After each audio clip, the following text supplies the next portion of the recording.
महात्मा गांधी ने पंचराज की स्थापना के समय कहा था कि भारत की आत्मा गांवों में बसती है तथा गांवों के विकास को लेकर उन्होंने पंचराज की स्थापना की थी। उस समय ग्राम सेवक, जो अभी ग्राम विकास अधिकारी कहा जाता है, ग्राम सेवक और सरपंच ने मिलकर गांवों के विकास में जो योगदान निभाया वो सबके सामने हैं। आज गांव विकास की दौड़ में आगे हैं, लेकिन यहाँ पर जो काम करने वाले व्यक्ति हैं, ग्राम सेवक जिसे ग्राम विकास अधिकारी कहा जाता है, आज कहीं ना कहीं वो मानसिक रूप से प्रताड़ित सा नज़र आ रहा है। क्या कारण है कि ग्राम विकास अधिकारी आज मानसिक रूप से परेशान है, ये जानने के लिए हम प्रदेश महामंत्री शिवराज चौधरी से बात करेंगे। शिवराज जी, आज जो स्थिति है कि ग्राम विकास अधिकारी जो है काफ़ी काम के बोझ के तले दबा है, मानसिक रूप से वह परेशान नज़र आता है। क्या कारण है कि पहले जो ग्राम विकास अधिकारी गांव के विकास में बढ़ चढ़कर उत्साह के साथ भूमिका निभाता था, आज कुछ काम के बोझ के तले दबा हुआ सा नज़र आ रहा है? वर्तमान में राजस्थान ग्राम विकास अधिकारियों के पास सरकार के, चाहे केंद्र सरकार हो या राज्य सरकार, उन सब की योजनाओं का क्रियान्वयन धरातल पर ग्राम विकास अधिकारी ही करता है। पूर्व में भी यही करते थे और वर्तमान में भी यही कर रहे हैं। इन वर्तमान परिस्थितियों में आजकल सभी कार्य हमारे ग्राम विकास ऑनलाइन कार्य हो चुके हैं, जिसमें कि सरकार द्वारा अलग अलग से पोर्टल बना दिए हैं। जैसे ई ग्राम स्वराज पोर्टल अलग है, ई पंचायत पोर्टल अलग है, विधायक और सांसद मत के लिए साक्षी पोर्टल बना दिया है, जीपीडीपी के लिए अलग है। इन सभी योजनाओं की तीन आईडी से अलग अलग माध्यम से हमारे को ऑनलाइन कार्य करना पड़ता है। और अपने जन्म मृत्यु का ऑनलाइन, विवाह पंजीयन का ऑनलाइन, इतने तरह के ऑनलाइन पोर्टल हो गए और इतने तरह के ओटीपी हो गए हैं कि हमारे साथी अपना खुद का नाम भूल गए और बार बार ओटीपी पे ही ध्यान आता है। हमारी स्थिति ऐसी हो चुकी है कि सरकार एक तरफ तो आज प्रौद्योगिकी में इतने ऊपर बढ़ रहे हैं और इसी के कारण हमारे पे इतना मानसिक दबाव आ चुका है कि जहाँ जहाँ ग्राम पंचायतें हैं, कहीं जगह नेटवर्क भी काम नहीं करता और फिर वहाँ ऑनलाइन काम करना हमारे लिए बहुत असुविधाजनक हो जाता है। उसके लिए हमें पंचायत छोड़कर किसी पास की पंचायत में या किसी शहरी क्षेत्र के आसपास आके हमारे को ऑनलाइन काम करने पड़ते हैं, या रात्रि को बैठ के हमारे को ऑनलाइन काम करने पड़ते हैं। अक्सर ये देखा जाता है कि जो ग्रामीण क्षेत्र में जो कर्मचारी काम करते हैं, कृषि विभाग का कृषि पर्यवेक्षक है, वो केवल खेती का काम करता है, पटवारी केवल राजस्व का काम करता है, तो ग्राम विकास अधिकारी भी केवल एक पंचायत का काम ही करता होगा। कितने विभागों का काम करता है ग्राम विकास अधिकारी? वर्तमान में सरकार के लगभग 29 विभागों का कार्य ग्राम विकास अधिकारी देख रहा है। चाहे आप अभी कुछ दिन पहले हमारे फार्मर रजिस्ट्री कैंप था, जिसमें प्योरली कृषि विभाग और पटवारी का काम था, जिसका भी सारे काम हमने किए हैं। 3 दिन कैंपों का संचालन हमने किया। सरकार हर 15 दिन में एक अपना पखवाड़ा लागू कर देती है और पखवाड़े में एक दिन कैंप होता है, उसमें सारी व्यवस्थाएं हमारे को करनी पड़ती है। टेंट वगैरह से लेके नाश्ता पानी, माइक वाइक, सारा व्यवस्था करनी पड़ती है। और सरकार ने साल का 1 लाख रुपए एसएफसी से अनुमत कर रखा है कि आपको 1 लाख रुपए इन टेंटों का, कैंपों का आपको खर्चा करना है। लेकिन हर 15 दिन में, हर महीने में एक कैंप हो रहे हैं। पिछले 6 महीने में इतने कैंप हो चुके हैं कि वो 1 लाख रुपए से कुछ भी नहीं होने वाला, जबकि इसके लिए लगभग 5 से 10 लाख रुपए का खर्चा चाहिए हमारे को। और हमारे को प्रतिबंधित कर रखा कि आपको 1 लाख रुपए में ही कार्य करना है। तो इसकी भी मानसिक प्रताड़ना हमारे को झेलनी पड़ती है। खर्चा हमारा अधिक हो जाता है, उसका समायोजन करना हमें समस्या आती है। शहरी जो बीएसआर दर है और ग्रामीण बीएसआर दर है, इसमें भी कोई क्या अंतर है? इसमें कोई शहरी जो बीएसआर और जो शहर में पीडब्ल्यूडी की जो बीएसआर है और हमारे ग्रामीण क्षेत्र की बीएसआर है, इसमें लगभग 3 गुना का अंतर है। काम वही और 3 गुना का अंतर? वही और अंतर भी 3 गुना है, जिसके कारण भी हमारे कई समस्याओं का सामना करना पड़ता है।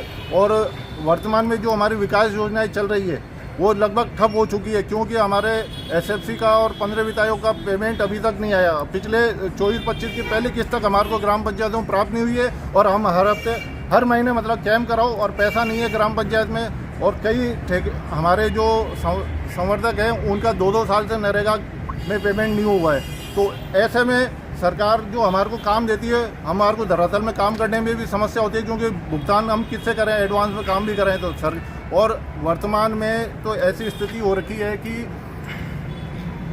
महात्मा गांधी जी के सपने के अनुसार जो ग्राम स्वराज है, उसकी परिभाषा है कि गांव में जो काम कराने का कार्य केवल ग्राम सभा का ही है। लेकिन वर्तमान सरकार ऊपर से हमारे को काम दे रही है, अटल सेवा केंद्र बनाओ, सभी जगह पार्क में खेल कूद के लिए वो बनाने कौन से पार्क है, ओपन जिम बनाने हैं, इस तरह के काम ऊपर से दे रहे हैं, जबकि ये काम नीचे से ग्राम सभा के माध्यम से आने चाहिए। तो हमारा तो ग्राम सभा का अस्तित्व ही खत्म हो गया।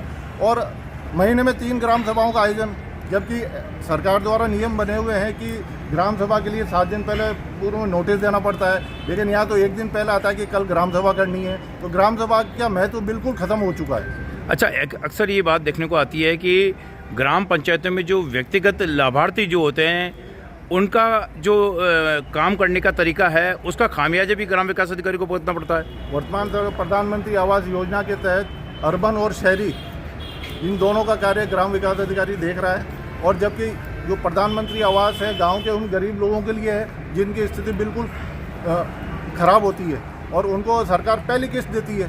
पहली किस्त में उसका उतना पहली किस्त का जितना पेमेंट आता है वह लाभार्थी उतने का काम करा लेता है, लेकिन पहली किस्त और दूसरी किस्त में इतना अंतर आ जाता है कि उसको काम बंद करना पड़ता है मजबूरी।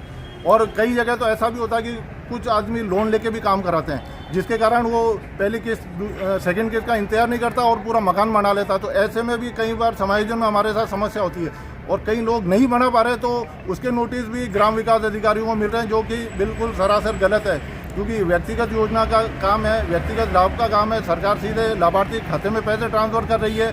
हमारा केवल मॉनिटरिंग का काम है, उसको समझाने का काम है, मनोबल बड़ा करने का काम है। फिर भी नोटिस और चार्जशीटें हमारे को मिल रही है, इसका भी हम पुरजोर विरोध करते हैं। और इन्हीं कारणों की वजह से, इतने कामों की वजह से हमारे 2 साथी शहीद हुए हैं। वो शहीद हुए हैं, वो उन्होंने आत्महत्या नहीं करी है।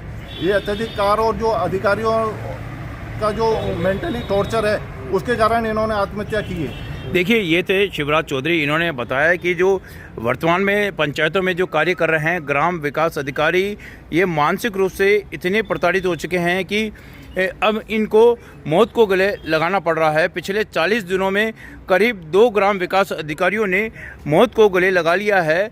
इनका कहना है कि ग्राम पंचायतों में वर्तमान में कोई विकास के लिए कोष नहीं है। साथ ही 29 से अधिक विभागों के ये जो कार्य है ये स्वयं देखते हैं, लेकिन इसके बाद भी अधिकारी लगातार इनको प्रताड़ित कर रहे हैं। ऐसे में ग्राम विकास अधिकारी आज ऐसे मानसिक रूप से अस्वस्थ हो चुके हैं कि करीब जिले में 2 दर्जन ऐसे ग्राम विकास अधिकारी हैं जो हाई ब्लड प्रेशर के शिकार होकर उनकी गोलियां वो ले रहे हैं। साथ ही जो ग्राम विकास अधिकारी है मानसिक रूप से अस्वस्थ हो चुके हैं। उनका मानना है कि सरकार इन्हें राहत प्रदान करे, साथ ही इनके कार्य को देखते हुए इनको थोड़ी राहत प्रदान की जाए। न पंचायत में पैसा है, न ही यहाँ पर इनको कोई काम के लिए संसाधन उपलब्ध है, उसके बावजूद ये ग्राम के विकास हेतु तत्पर है। आप देखिए कि पिछले 40 दिनों में 2 ग्राम विकास अधिकारियों ने मौत को गले लगा लिया है। आज ये सभी ग्राम विकास अधिकारी अजमेर ज़िले के यहाँ पर इकट्ठे हुए हैं और इन्होंने यहाँ पर दिवंगत हुए 2 ग्राम विकास अधिकारियों को यहाँ श्रद्धांजलि दी है और संकल्प सभा के माध्यम से जो अपना मांग पत्र है, अपनी मांग है, ये उच्च अधिकारियों को यह अभी देंगे। शिवराज चौधरी ने बताया कि किस प्रकार से आज ग्राम विकास अधिकारी मानसिक रूप से प्रताड़ित होने के बावजूद सरकार की जन कल्याणकारी जो योजना है इनको धरातल पर उतारने के लिए सक्रिय रूप से अपना योगदान कर रहे हैं। सरकार को भी इनकी ओर ध्यान देना चाहिए।